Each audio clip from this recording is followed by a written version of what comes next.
মনে রাখবেন, যেই মেয়ে, যেই মহিলা নষ্ট হয়ে যায়, মেয়ে যদি চরিত্রহীন হয়, মেয়ে যদি অপবিত্রা হয়, মেয়ে যদি খারাপ হয়, তো এটা বিরানি পৌঁছলে জাগাত রাখুন যায় না, একবারে দূরের ডাস্টবিনে ফেলে দিতে হয়।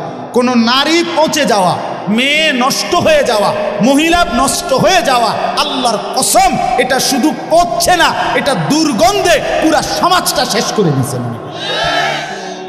নারী নষ্ট হইলে সব শেষ। ভাত ফুরানো হইলে রাতের ভাত সকালে পানিত ভিজাইয়া খাওয়া যায়, বেডি নষ্ট হইলে এটারে আর জাগাত রাখা যায়, তখন জাহান্নামের টুকরা। এই জন্য কোরআনুল কারীমের মধ্যে আল্লাহ তাআলা বলছে, শয়তানের চক্রান্ত দুর্বল, দাঈফা, নারীর চক্রান্ত আজিম, ভয়ানক। ইবলিসের চক্রান্তের চাইতে সরাসরি আল্লাহর কোরআনে আছে, নারীর চক্রান্ত তার চাইতে ভয়ানক। নারী অসৎ হইলে শেষ। বেডি যদি সিদ্ধান্ত নেয়, এই জামাই তোরে বেড়া, আমি তোর বাপের লগে, মাল লগে, দেবর ননদের লগে তুই কেমনে থাকস, আমি বেডি বাচ্চা থাকতে দেখা দিতাম না, তো মনে করেন শেষ।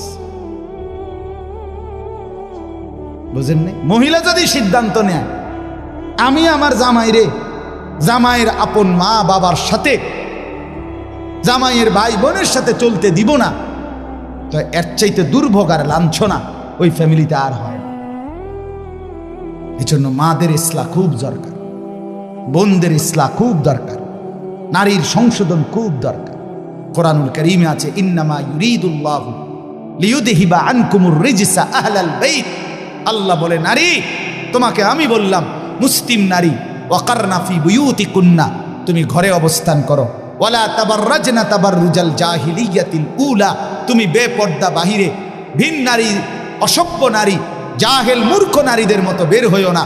3, ওয়া আকিমনাস সালাহ, আল্লাহ বলছে কোরআনে, নারী তুমি 5 ওয়াক্ত নামাজ পড়ো, ওয়া আতিনাজ যাকাত, বছর শেষে হিসাব করে তোমার স্বর্ণ রৌপ্য গহনা অলংকারের যাকাত প্রদান করো।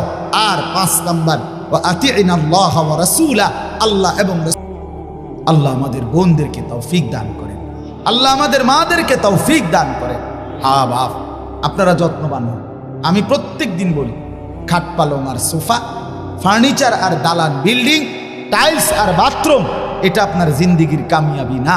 আপনার স্ত্রী সন্তানের ঈমান, আপনার স্ত্রী সন্তানের নামাজ, আপনার স্ত্রী সন্তানের পর্দা, আপনার স্ত্রী সন্তানের কোরআন, আপনার স্ত্রী সন্তানের হালাল হারাম মেনে চলা, আল্লাহর কসম এটাই আপনার সংসার, এর মধ্যেই আপনার সফলতা, এর মধ্যেই আপনার জান্নাত, এর মধ্যেই আপনার পরকালের মুক্তি। আল্লাহ বুঝার তৌফিক দান করে। শেষটা হইল আখিরাত, এটাই শুধু তর্জমা বললে আপনারা বুঝে ফেলুন। শেষ এক হইল, জীবনের সব কিছু আমার হবে কার থেকে, আর জীবনের সব কিছু আমাকে সাজাইতে হবে কার মতো। এই সহজ বুঝলেন না? আর রয়েছে কি, আমার জিন্দিগির আল্লাহকে সবসময় স্মরণ রাখা, রসুলুল্লাহর মতো জীবন গড়া। কেন কেন এগুলো দরকার? কেন? ভাত মাছ চাল ডাল দালান বিল্ডিং করার জন্য না, আখিরাতের জন্য।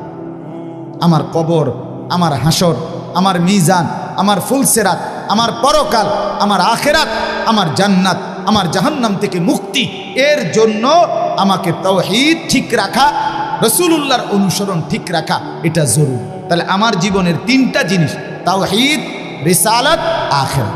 বলেন আবার কোন? এইবার তর্জমা শুনুন, তাইলে কথা শেষ। আল্লাহ তাআলা বলেন, বিসমিল্লাহ, আল্লাহ কসম করলে, এমনিতে বললেই তো আল্লাহর কথা 100 সত্য, সেখানে আল্লাহ আমাদের বিশ্বাস আরো হওয়ার জন্য কসম করছে। এরপরে আখিরাতকে ভুলে যাওয়া বুদ্ধিমানের কথা বলেন না, বুদ্ধিমানের কাজ। আল্লাহ আমাদেরকে বুঝ দান করে। ওয়ালা উকসিমু বিন-নাফসিল লাওয়ামা, আল্লাহ বলেন 2 নম্বরে, আমি আরো কসম করছি ওই অন্তরের, যেই অন্তর মানুষকে গুনাহের প্রতি তিরস্কার করে, নেক কাজের প্রতি আহ্বান। এমন একটা দিলের, যদি কাউকে আল্লাহ এমন একটা দিলও দান করে, বড় মোবারক, বড় মোবারক, বড় ভাগ্যবান। এটাকে নফসে মুমিনাও বলে, নফসে লাওয়ামাকে। মানুষের ভিতরের এই প্রবৃত্তি, মানে আমাদের ভেতরের চাহিদা, প্রত্যেকের ভিতরে এই চাহিদা, এই নিয়ামতটা যদি না থাকতো দুনিয়া চলতো না। দুনিয়া চল, আপনি বইয়া রয়েছেন, কি ওড়ো না মনে হয় না, বাদ গাইতে না না মনে হয় না, চলো না আইটে না ভালো লাগে না, এসে আপনি সাদা কথা ঠিক কিনা বলেন না কেন? মানে এইটা যদি না থাকতো ভিতরে প্রবৃত্তি, চাহিদা, সব তস্তস হয়ে যেত, সব তস্তস হয়ে যেত। তো এই প্রত্যেক মানুষের নফস, ভিতরের চাহিদা, নফস এটা 3 প্রকার। কয় প্রকার? 3। প্রথম, প্রত্যেক আত্মার প্রথম চাহিদা গুনাহের দিকে আহ্বান। মন প্রথম চায় গুনাহ করতে, মন প্রথম চায় অলসতা, মন প্রথম চায় অবহেলা, মন প্রথম চায় নাফরমানি, মন প্রথম চায় অবাধ্য। 60 বছর যার ফজরের নামাজ কাজা হয় নাই, ওই ব্যক্তির মনেও প্রথম শয়তান অথবা নফস তাকে ধোকা দেয়, আচ্ছা উঠতে পারি, সবসময় তো রাহো না। ইন্নান নাফসা লাআম্মারাতুম বিসসু, প্রত্যেক মানুষের অন্তর প্রথম গুনার দিকে আমন্ত্রণ করে। কিসের দিকে? এটাকে বলা হয় আপনার প্রথম নফসে আম্মারা, যেটা গুনার দিকে ডাকে। 2 নাম্বার হলো নফসে লাওয়ামা, ভিতরে এমন একটা প্রবৃত্তি তৈরি করা, যেই প্রবৃত্তি, যেই চাহিদা আমাকে যখনই গুনাহ হয় তখনই তিরস্কার করে। আহা কি করল, আহা কি করল, এটা কেন করল, মিথ্যাটা কেন বললাম, চুরিটা কেন করলাম, লোকটাকে কেন গালি দিলাম, নর্তকী কেন দেখলাম, নাচ গান কেন দেখলাম, লোকটাকে ওজনে কম দিলা কেন, এই বেটার উপরে জুলুম করলা কেন। এই যে বিবেকের দংশন, বিবেকের দংশন, অনুভূতির টানাপোড়ন, নিজের কলিজার মধ্যে জ্বলা পোড়া, আহা নামাজটা ছুটে গেল, আহা আর একটু আগে দাঁড়াইলে জামাতটা পাইতাম, আহা প্রথম রাকাতটা কেন পাইলাম, কেন কেন ফজরের নামাজটা জামাত ছুটে গেল। এই যে একটা অস্থিরতা, এই যে একটা বেচাইনি, বেচাইনি, আজকে সারাদিনে হায় হায় একবারও আল্লাহকে ডাকলাম, একটু কোরআন শরীফে পড়তে পারলাম না, কাউকে 10টা টাকা দান করতে পারলাম না। মুমিনের অন্তর বলে না, তারে ইমানদার বলে না, দৈন্তান্না কান্না। রাসূলুল্লাহ সাল্লাল্লাহু আলাইহি সাল্লাম বলেন, ইজা সাররাতকা হাসানাতুকা ওয়া সাআতকা সাইয়্যাতুকা ফাআনতা মুমিন। নেক কাজ করলে যদি তোমার ভাল লাগে, গুনার কাজ করলে যদি তোমার কষ্ট লাগে, তাহলেই তুমি মুমিন, তাহলে এখনো তোমার ঈমান। কিন্তু বছরের পর বছর গুনার পরেও যখন বিবেকের কোনো দংশন নাই, তোমার ঈমান নাই। নাউজ, এটাই আমি বলতে চাইছি। প্রথম 10টা বছরে কেন মনে পড়লো না বিবি বাচ্চাকে টেলিভিশন থেকে ফেরানো দরকার? 10টা বছর টানা কেন মনে পড়লো না দাড়ি কাটা বন্ধ করা দরকার? 30 বছরে কেন মনে পড়লো না বিড়ি সিগারেট খাওয়া ছেড়ে দেওয়া দরকার? 20 বছরে কেন মনে পড়লো না সুদ ঘুষ ওজনে কম দেওয়া, মিথ্যা বাটপারি কামাই ছেড়ে দেওয়া দরকার? আপনার দিল আর দিল নেই, আপনার অন্তর আর ভেতরটা কি মরে গেছে। আল্লাহ আমাদেরকে হেফাজত করে। আর 3 নাম্বার হলো নফসে মুতমাইন্না, অন্তর আল্লাহর মহব্বতে রাসূলের অনুসরণ করতে করতে, কোরআন সুন্নাহ আমল করতে করতে এক সময় এভাবে হয় যে সারাক্ষণ নেক কাজ করতেই মন চায়, গুনার কল্পনাও আসে না। এটাকে বলে নফসে মুতমাইন্না, উন্নত নফস। এই নফসকে সরাসরি আল্লাহ ডাক দিয়ে নিজের কাছে নিয়ে আসে। তো আল্লাহ বলেন, ওয়ালা উকসিমু বিন নাফসিল লাওয়ামা, আমি আল্লাহ কসম করছি ওই অন্তরের, যেই অন্তর তিরস্কার করে, গুনাহ হলে তিরস্কার করে, নেক কাজ ছুটে গেলে তিরস্কার করে। এতটুকুও আমি আল্লাহর পছন্দ না।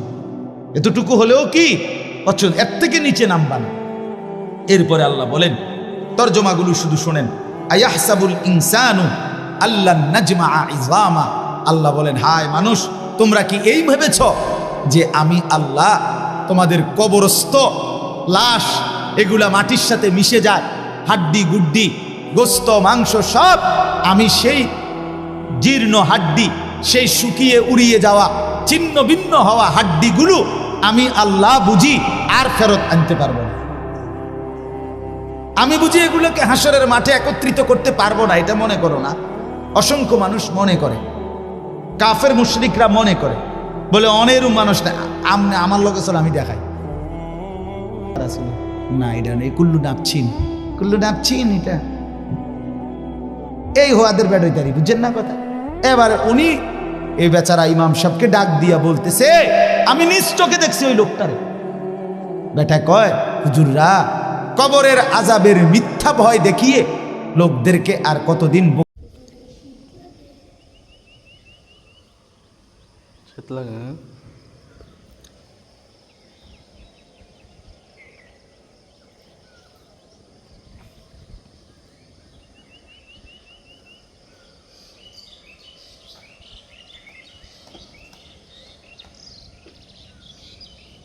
মহিলাটা তো রয়েছে কে? হোসা মারা না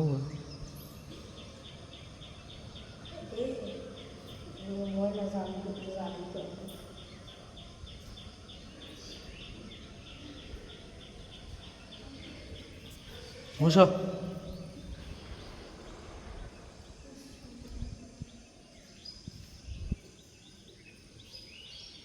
সকলে কি আসার সময় কটা বাজে আপনাদের আছে?